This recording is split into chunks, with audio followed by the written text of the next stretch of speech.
What's up, everybody? And welcome back to our second episode of Wild Wednesday. We got me on commentary, Drew on commentary, and a whole lot of good matches for y'all tonight. Thank you for tuning in. Hope you stay tuned. The following contest is scheduled for one. Good song. The following contest is scheduled for one. And from Chongqing, China, weighing in at 2. And from Hiroshima, Japan, weighing in. And from Juarez, Chihuahua, Mexico. And representing the Disciples of Apocalypse from... And here we go, man. We got a lot of crowd favorites wrestling tonight, a lot of faces in the ring. I believe we only have two heels in there. That would be the Savage and John J. Jin. You guys didn't get to see a lot of this division last week, but we wanted to go ahead and show you what this light heavyweight division was looking like exactly. I kept talking about it, I kept hyping it up. I was like, let me go ahead and show them. Yeah, okay, so that's the reason why you did this six-man elim. Yeah. So, as you know, they may not know, the six-man elim is something that we tend to do often, or elimination matches in general, we tend to do often on the Wild Wednesday show. So I just thought I would go ahead and show them these characters in a way that was traditional to what we do over here on Wild Wednesday. Did he just take out the ref? I believe he did, man. They're trying to win at all costs. Jose El Guapo with a move off the middle rope right there. Savage got stunned early. And yeah, man, who you got in this one? Who you got in this one? You know what? I'm going to go with the upset. I'm going to go with John J. Jin. The man that just made lightning bleed.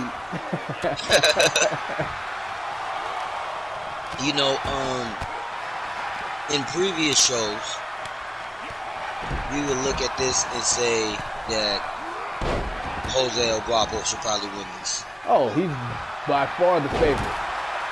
Either one of those two in the ring right now, I believe, would be the favorite to win this. Yeah, that's what I'm going with. I got to go with Torpedo. Torpedo?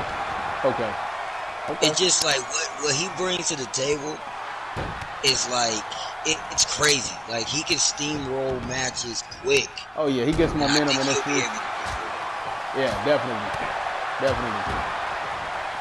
John J. Jin over there working on Lightning. I don't know what happened backstage, but he's not letting up on Lightning. Hey, don't sleep on Akira Haku either, man. He's a problem in that ring, too. If he starts getting some combos going, it could be bad. He's fairly new, right? Yeah, he's new. He's one of the newer ones. Didn't really get to, like I say, put these guys on display last week, so I wanted to show everybody what the light heavyweight division looked like outside of the championship match that'll come up later on in the show tonight. You got your champion, Kaarle defending his title against Lyon Epsilon.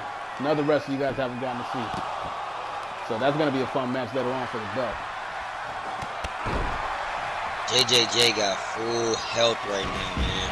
Oh, yeah. He's a snake. He's the dirtiest player in the game. He's gonna wait for his opportunity, then he's gonna capitalize. That's what he does, man. Yeah, this light heavyweight is really deep. It's gotten really good, and I feel like it's gotten good quick. Like, I remember at one point we were looking like we need to put more light heavyweights in this. Yeah. In the WW, and then we looked up like, man, there's too many. There's a lot of good ones. Yeah, man, I remember that too. But that's just because we want to keep things fresh. We want to keep things interesting with the incorporation of all the different belts and the different rules they come with. We're gonna need more competition. We're gonna have times where a lot of wrestlers don't get opportunity in their division. So we want to be able to highlight everybody. We spent a lot of time on everybody individually so that they are original and presentable and top to bottom complete. As JJJ does what he does, a dirty move over there on Lightning Reyes. Looks like they move him to the stage more so every move. Hopefully they must got some secret beef. Because what's going on, man? Because they just going at it, man. Savage trying to make Jose tap in the ring right now. Looks like him and Torpedo stops going at it for a little while, for the time being at least. Torpedo going for the pin on Haku. You know, when you look at it, JJJ is the one that's actually taking the most damage out of everybody. As I say that, Torpedo gets a redhead. Yeah, it's going to be in here because now it's anybody's game. Oh, yeah. This is when it really turns into a wild card type of match. And the person with the most resources tends to win these sort of things. So keep your eyes on those resources, because that's probably going to matter a lot coming down to this finish. We got 2 stuns right now. Who's that stun up there? Savage? Torpedo with the first elimination on Haku. And it looks like they're going over there to break up this little love fest on the stage. Yeah, people got to get in that fight because they was going at it. They might got to get a singles. Where he has with a finish around Torpedo. Not enough. JJJ going for his pin. Yeah, I would have been surprised if he would have got El Guapo out that early. Savage coming to the mix now. He's not stunned anymore, and he has no resources, but he can build that up pretty fast. Lightning Red to the on your job, man. Torpedo. Wow. Yeah. Hey, I didn't see it happening either. I didn't see him going second. Haku trying to leave the match.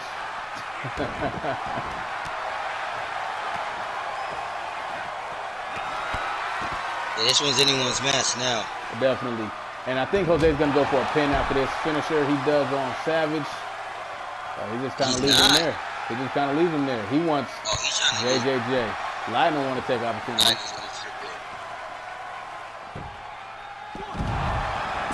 Good reverse. I think he took too much time there trying to pin him.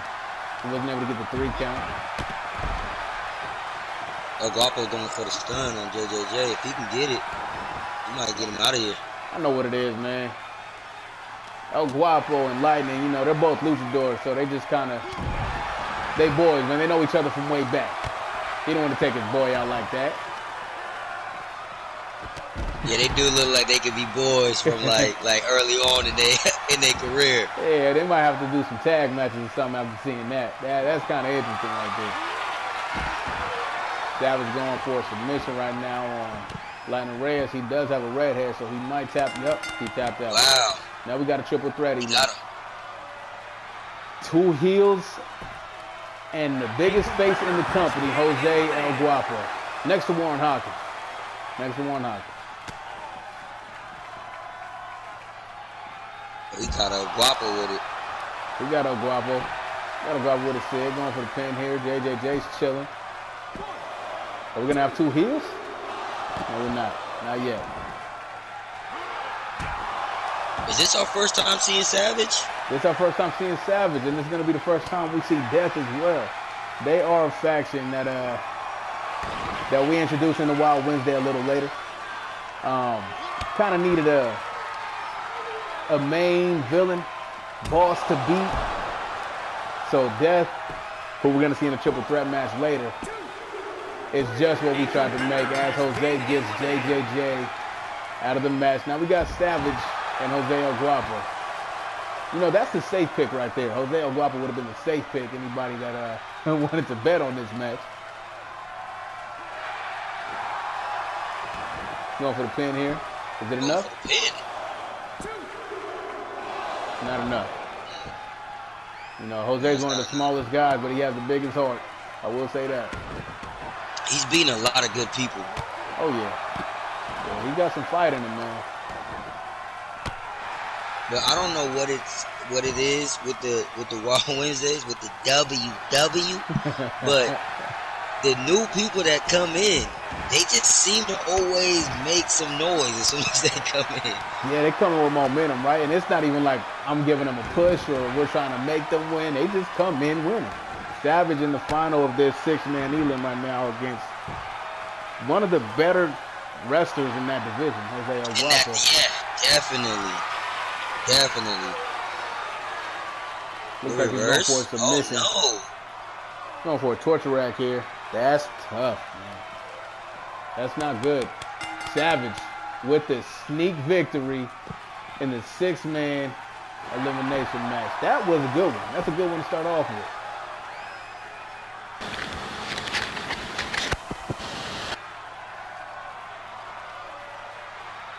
Jose going for his moonsault right there. Standing moonsault. Savage kind of stayed on the outskirts of the whole match and waited for his opportunity there at the end when everybody was fighting on the ramp. Got his first dub, man. I can't be mad at it. Can't be mad at it. Everybody had a fair opportunity.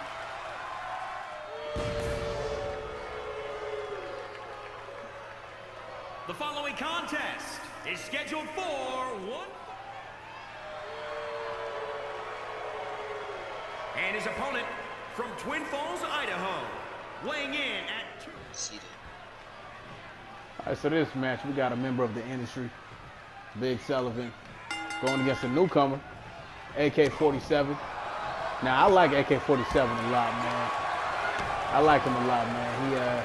He wrestles like he should be in the light heavyweight division, but he's a heavyweight, so he brings a different style to that division and weight class. Yeah. I like that. He's also a technician, so he's gonna wear you down, and then if he gets his finisher, it might be trouble for him. But Big Sullivan ain't no slouch, man. You like Big Sullivan, you can tell him about Big Sullivan. Yeah, man, that's the bodyguard right there for me. he's that dude. Like, he's one of my favorites. But the thing is like he's not dominant. You know what I'm saying? Like, he wins a lot of good matches, but then he can lose matches that he should win. Right, that's right. He looks more dominant than he actually is. Even though he's rated about an 80, 82, he doesn't have too many squash matches. He's usually in dogfights and has to really earn the victory. But you know, I'd rather have it that way. I don't want too many squash matches because I don't know if that's what people really are here to see. People want to see good matches. They want to see 5 stars. So we're trying to get 5 stars every time. We'll see if these two can deliver. Aiden Kelley trying to grapple with this man right now. He's kind of outmatched in that regard, but he has the advantage right now if you look at their health bars. Yeah, it's interesting though because like Sullivan hits hard. So like if he hits you like that right there, it can put some damage on him. Yeah, it can hurt. Definitely it can hurt. Can't be too lackadaisical in the ring right now. So AK being a technician heavyweight, you know, a heavyweight that fights like a light heavy, is real interesting though. Like I want to see how, because I've never seen AK. It's the only time I've seen AK. Yeah, man. So it's interesting to see what he's gonna do. Yeah. With all of this. I'm really growing towards him. I really like the way I pieced him together because I have him wrestling more like an indie circuit Chris Benoit type of guy that picked up more fighting moves from Japan. As you see him do the kicks there and wrestling aggressive. He's staying on Big Sullivan, making him bleed.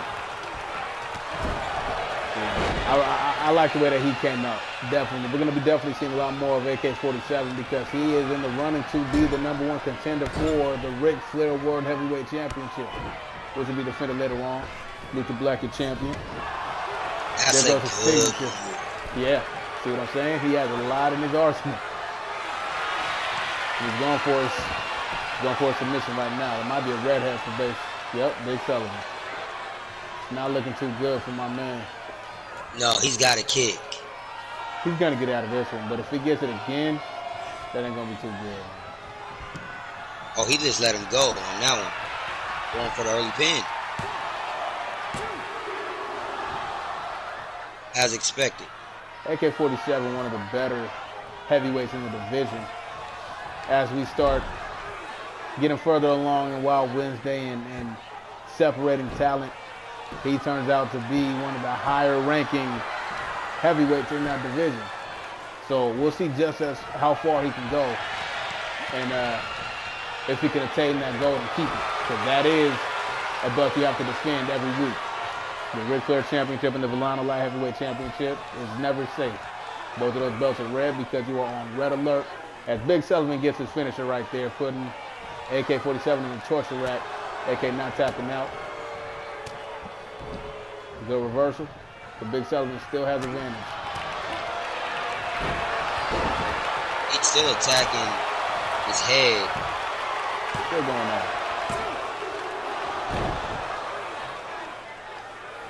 As you see, you don't want this to get too close because then it could be anybody's game. You don't want it to be close. But if we're going off of the meter, like we tend to do, Big Sullivan has advantage right now. Gets the spear on AK. You see Big Sullivan towering over AK-47. AK-47 stands at about 5'11". Big Sullivan is Big Sullivan is a 6'10", super heavyweight, 400 plus pounds. Going off the top rope. Power bomb. That might not be good for AK-47 right there, man. As he gets the victory right there. Bodyguard, man. Not a bad match. Pretty good match, if I do say so. Yeah, it's really hard to beat the super heavies. Right? The Giant Killer, he's really good at it. Some of the other top people are really good at it. But you know, he has no momentum here, this being his first match in here. The following contest is a tag team match scheduled.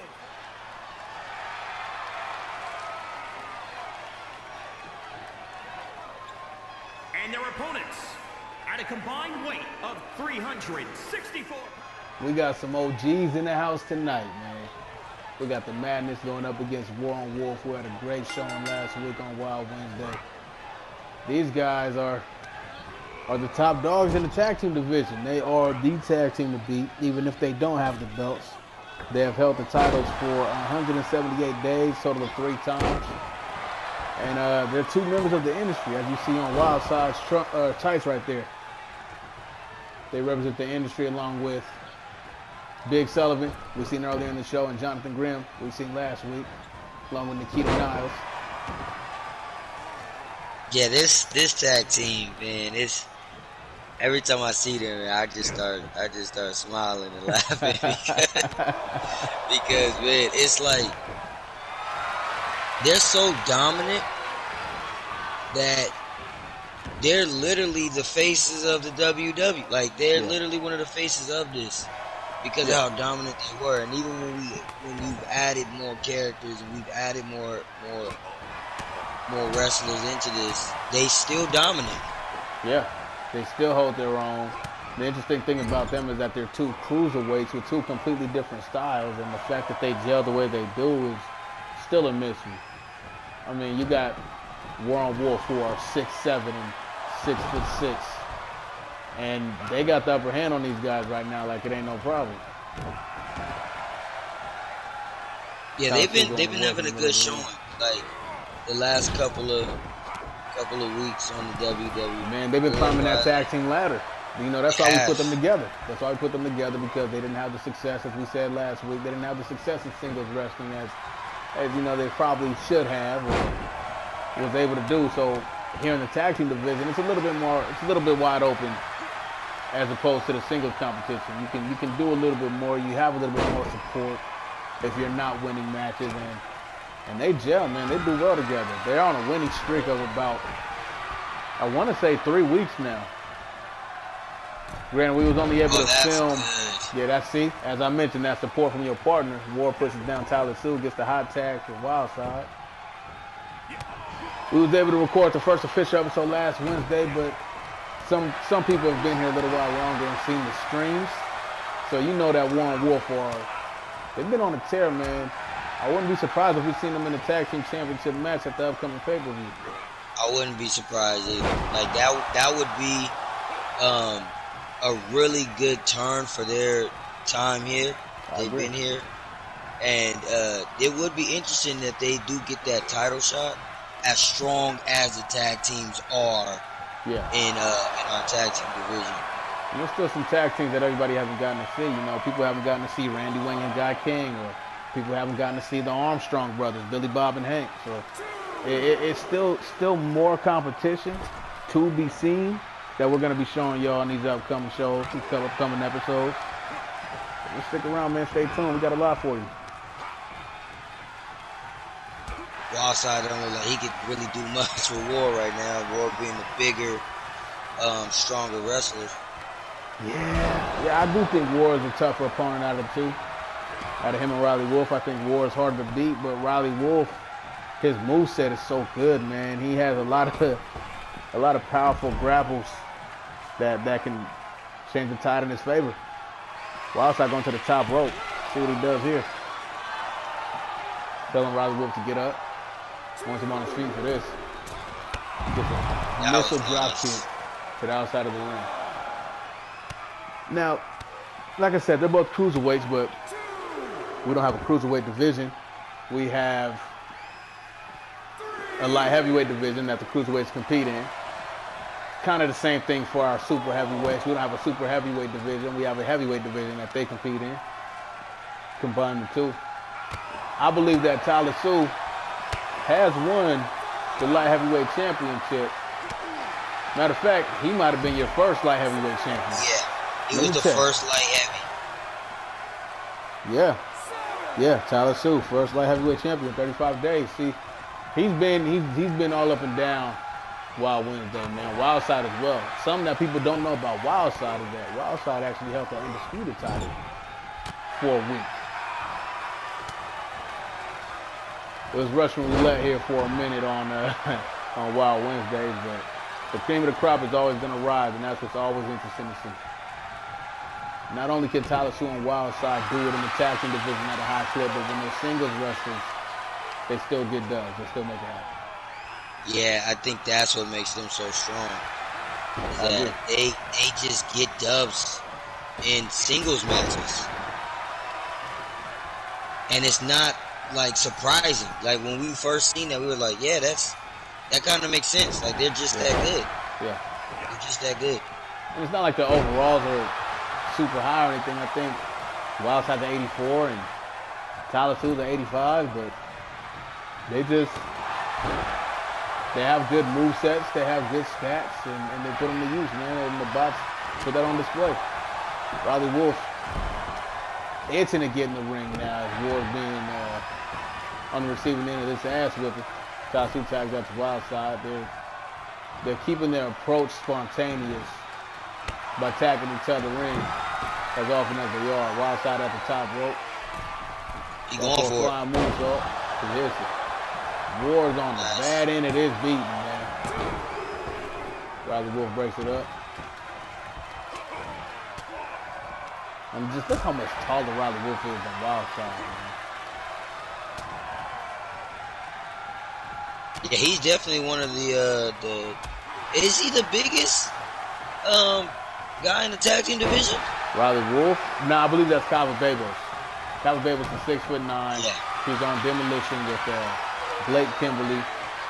They are the mismatch tag team. 6'9" and 5'9". Two completely different ends of the spectrum.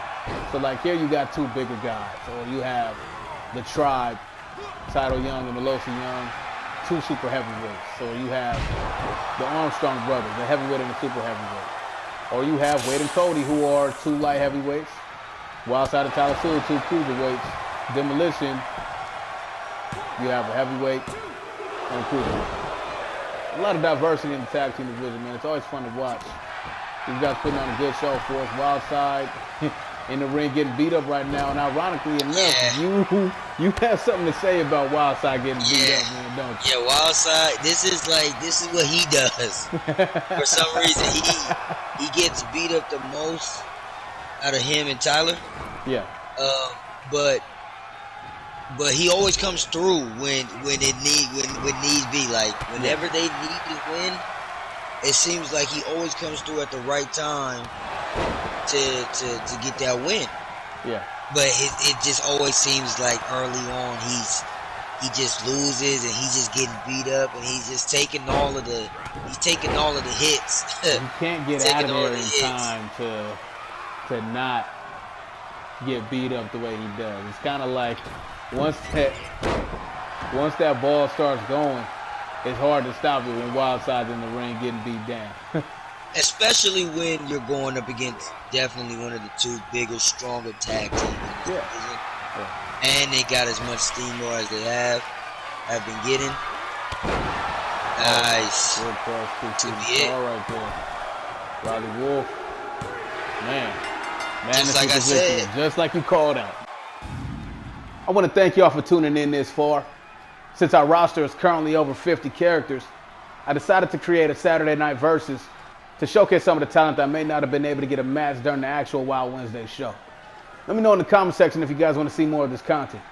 We got our 2 title defenses coming up, so make sure you don't miss that. Like, share, subscribe, all that goodness.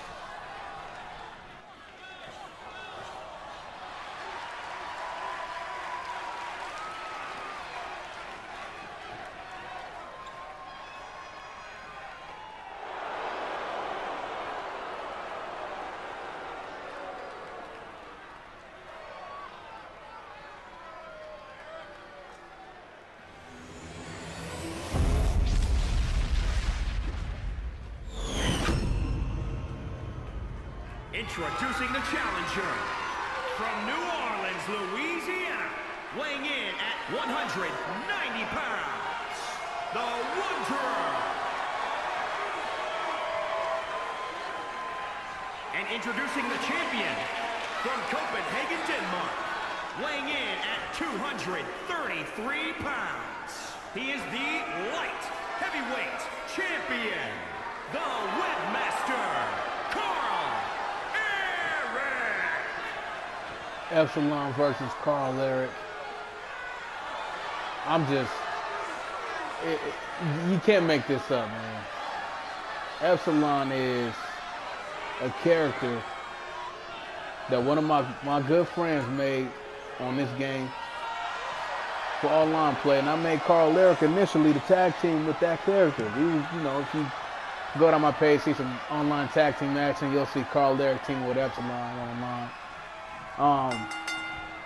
But here we are on Wild Wednesday. I was able to download his character to give him some shine over here. And they're in the same division, the light heavyweight division. And here they are competing for the championship of that division.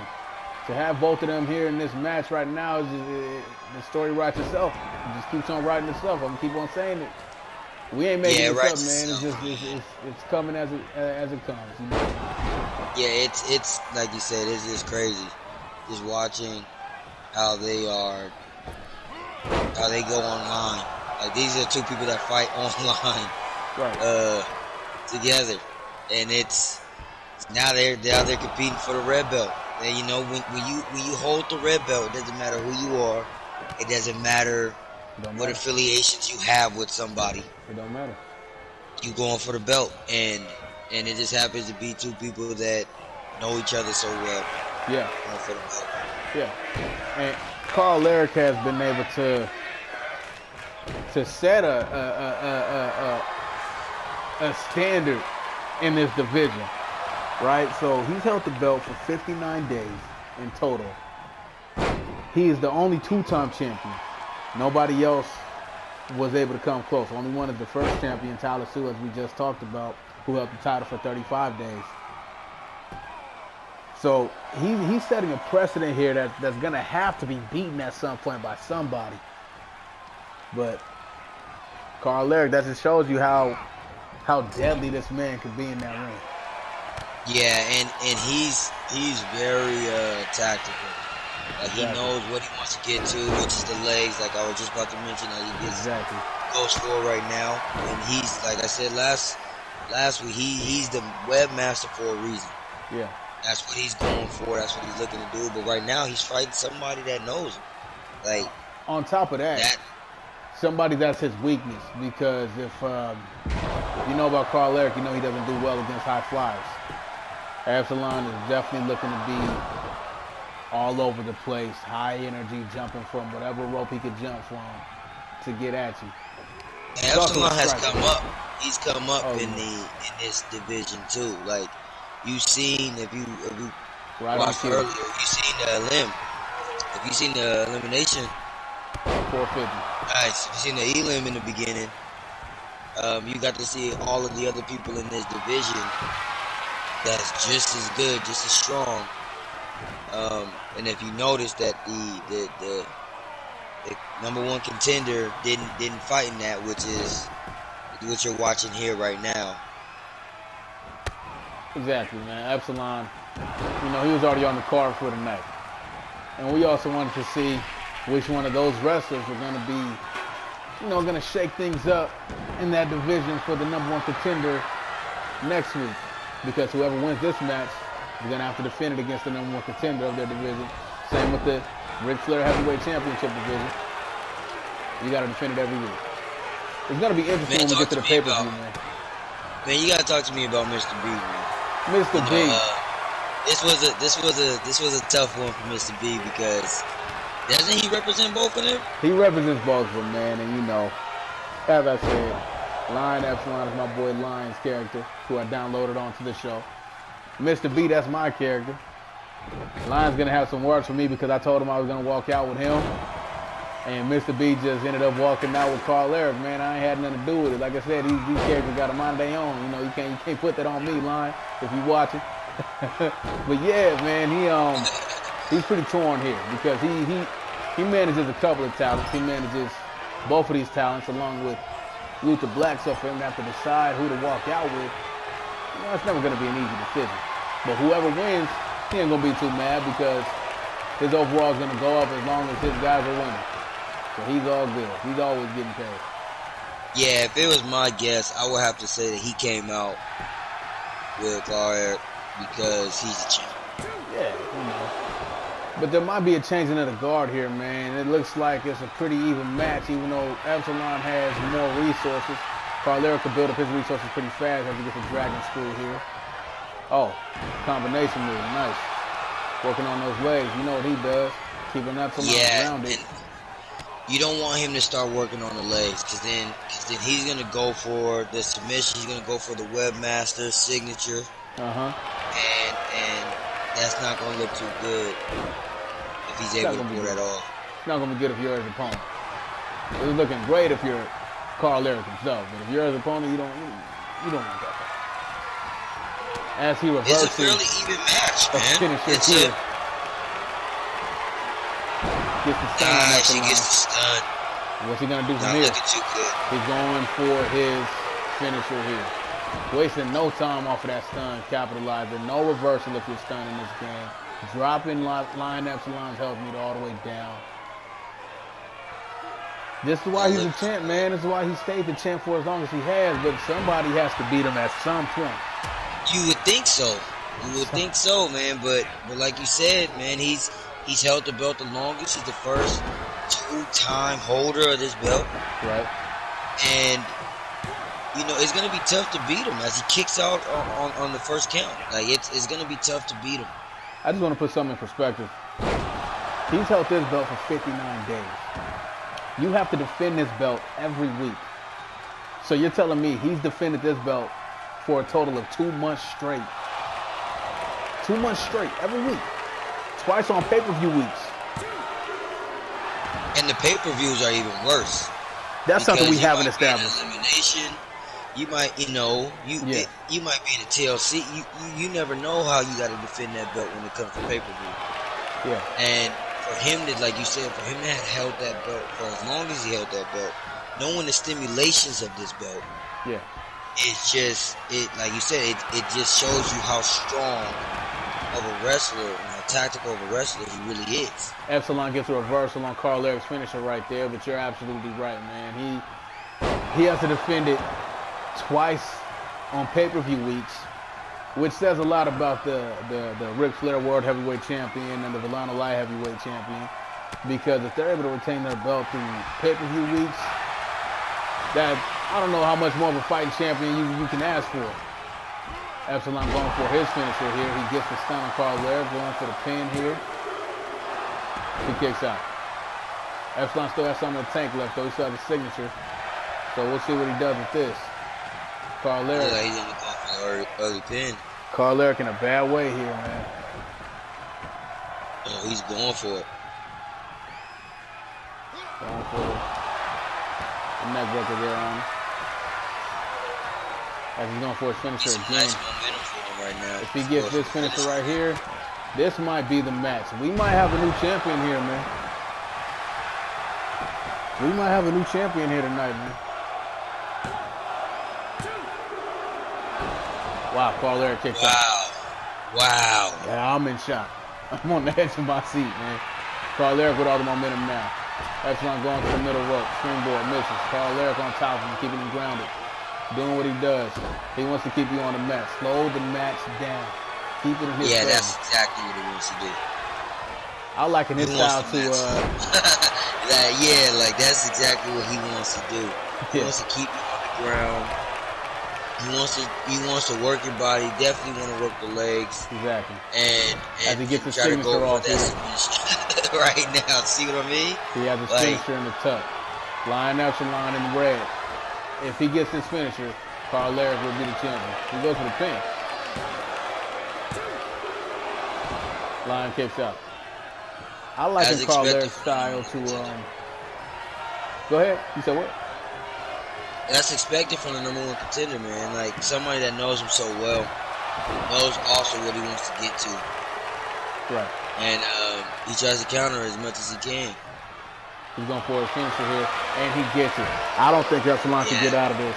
I think this is going on to 66 days of being a champion.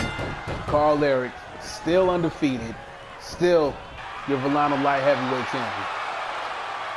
It's gonna be tough to beat him. And this is why I put so much stock in this guy right here. I think holding this championship, one of these championships, one of the red alert belts, is more impressive than holding any belt. Because as I said, every week and twice on pay-per-view weeks, you're out there, man. You gotta go wrestle with your belt on the line. Kaarle has proven himself to be a fighting champion. Everybody that's tuning in, you see this, man. He ain't going down. It's nothing like red alert belts on the WWE out of anything that WWE 2K has seen, because you literally have to defend this every week. I agree. And he's been the guy at the top of this belt, hands down.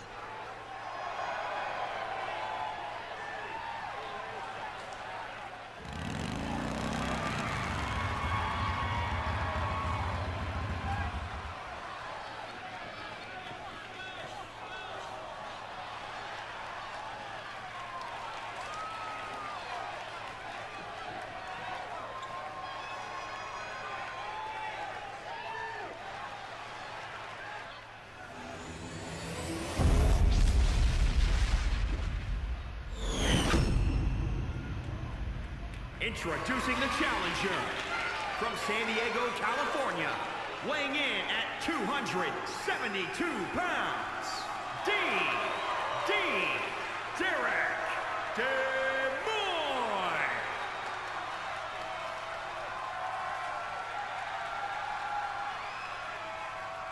And introducing the champion from Helena, Montana, weighing in at 300 pounds.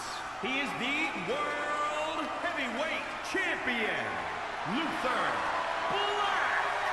Your main event for the evening, Blaque versus Derick Demoise for the Flair World Heavyweight Championship. Blaque was able to win the championship for his second time last week, bringing him his reign total to 18 days now as the Flair World Heavyweight Champion. There you see the gold.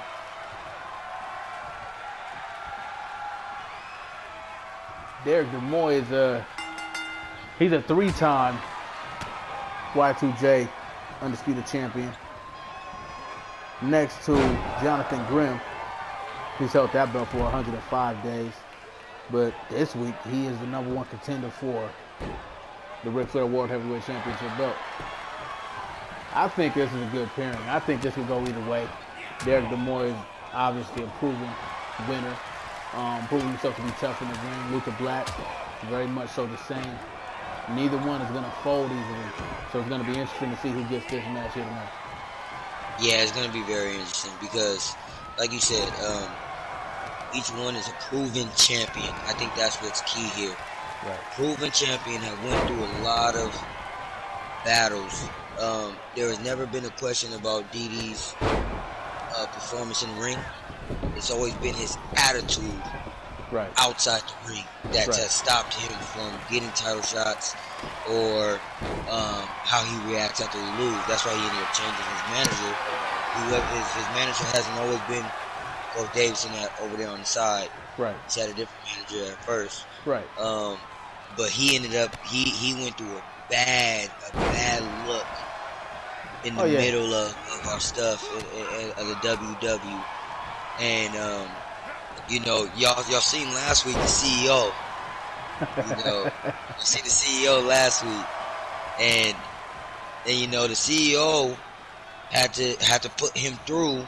You know, put him through a little ring. You have to use him as an example here, and you know, he's come back through the top, but now the top is Luther Blaque. Yeah. And Luther Blaque is, like you said last time, he is a strong, proven champ as he kicks out before even the one count. Yeah. He's a proven champ as he came back to get his belt against Randy Wayne last week. If you missed that, go check the WWE episode 1 last week. Oh yeah, we're gonna have it up at the end of this video for you too. That was another great episode. Yeah, Luther Blaque going to the top rope here. He's proven. He's proven. He is damaged right now. He is the most damaged right now. Yeah, he does have an orange body and a yellow head, but it can switch easily. It's one reversal away from being completely in his favor. So we'll see how that goes. Derick Demoise, if he's able to win a championship here, man, I don't know who's going to be able to beat him that's left in that division. As y'all know, we're splitting people up, putting them in their respective areas, weight class, and where they place on the cards, main eventers and mid-carders. We have a championship for all of that. But everybody that's left in the heavyweight class, either one of these guys, it's going to be tough for them to be dethroned because they have a lot to them. You know, they're both rated over 90. Derick Demoise is a 90 overall. Luther Blaque is a 91 overall. And yeah, it's a fairly even match. Yeah, it's a fairly even match, man. This one could go either way. If you have, I would suggest if you have steamroll early, kind of like how DD has right now, you got to keep that pressure on him. But it's hard to do that against the champ. It's hard to do that, man. He's gonna be resilient. He's gonna kick out of pins. He's not going to get tapped out easily. You might damage him, but you're not going to put him down very easily as he's going to the top rope here. Misses his crossbody. As you alluded to earlier, Derick Demoise had a lot of character development, man. He was originally supposed to be a face. But in the middle of a match, he goes and he grabs a weapon and he hits his opponent with it out of frustration for losing. That caught me and Drew off guard. So we're like, okay, well, we got to go with it. Heel turn. During the heel turn, he had a lot more moments like that where we were just kind of shocked at what he was doing. And so seeing him come full circle, that was something that was really fun to watch. Seeing him come back to being a face, seeing him come back to being on top and winning belts back to back to back again. But, you know, it's always a bigger shark in the water as he gets his finisher here. Puts Luther Blaque in the stun, but Luther Blaque's not in red. Let's see what happens here. Luther Blaque has a finisher in the tuck. If he kicks out of this, he will have the advantage. I expect the champ to kick out of this. Yeah, he's not going to be put down easily. Yeah, like you said, you know, with DD, he grew on.